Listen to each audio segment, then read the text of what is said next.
Бөпелерім ағылшынша түсіну үшін және сөйлеу үшін не істеймін? Өз тәжірибеммен бөлісейін. Бірінші, алдымен дүниеге келгеннен бастап күнде қазақшамен қатар ағылшынша да сөйлеймін. Бөпелерге қалайсың, қарның ашты ма, қалай ұйықтадың деген сияқты сұрақтарды қазақша қоямыз ғой. Дәл солай ағылшынша да айтамын.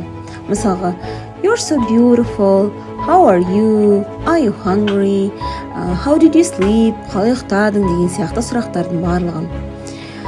Екіншіден, ағылшынша кітаптар.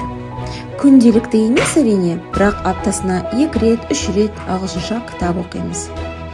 Үшінші, заттарды, ойыншықтарды, киімдерді көрсеткенде ағылшынша да айтуға тырысамын.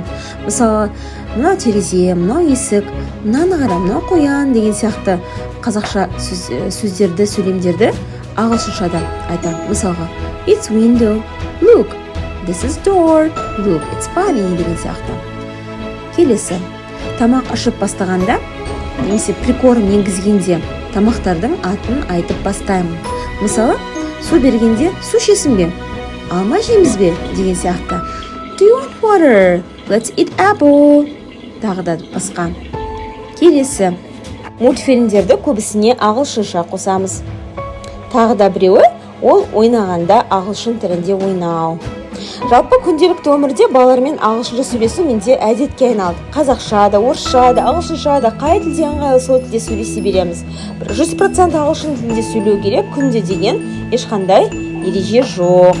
Міне осындай қарапайым әрекеттер мен әдеттер бөпелерге ағылшынды кішкентайынан үйренуге көмектеседі деп ойлаймын. Себебі ол менің өз тәжірибемнен. Сұрақтарыңыз болса, комментарияға жазуға болады. Рахмет.